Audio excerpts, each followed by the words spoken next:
রাজধানীর পল্লবীতে মঞ্জুরুল ইসলাম ওরফে বাবু ওরফে ব্লেড বাবু হত্যা মামলার এজাহারভুক্ত দুই আসামিকে গ্রেপ্তার করেছে ঢাকা মহানগর পুলিশের ডিএমপি গোয়েন্দা বিভাগ ডিবি। গতকাল বুধবার রাতে মুন্সিগঞ্জে টাঙ্গিবাড়ি এলাকায় অভিযান চালিয়ে এই দুই আসামিকে গ্রেপ্তার করা হয়। তারা বলেন, রাজন বয়স ৩৫ ও রনি বয়স ২৬ মঞ্জুরুল হত্যায় এ নিয়ে মোট ৬ জনকে গ্রেপ্তার করা হলো।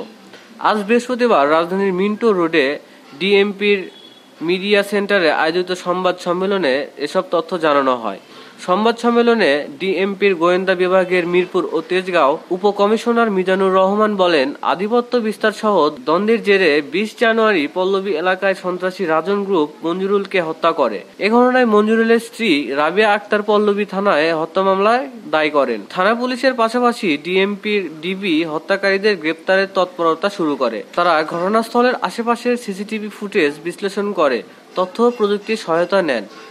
হত্যাকাণ্ডের ২৪ ঘন্টার কম সময়ের মধ্যে তারা হত্যাকারীদের শনাক্ত করতে সক্ষম হন। সংবাদ সম্মেলনে জানানো হয়, ২০ জানুয়ারির মামলায় অন্যতম আসামি মোহাম্মদ মুরাদকে গ্রেপ্তার করা হয়। ২৪শে জানুয়ারি গ্রেপ্তার হন ইরফান হোসেন ওরফে তুফান।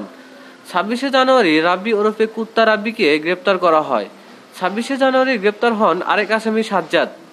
ডিবি কর্মকর্তা মিজানুর রহমান বলেন, গতকাল গ্রেপ্তারকৃত রাজন ও রনির তথ্যের ভিত্তিতে পল্লবী থানার স্বপ্ননগর এলাকা থেকে মঞ্জুরুল হত্যায় ব্যবহৃত একটি চাকু উদ্ধার করা হয়েছে।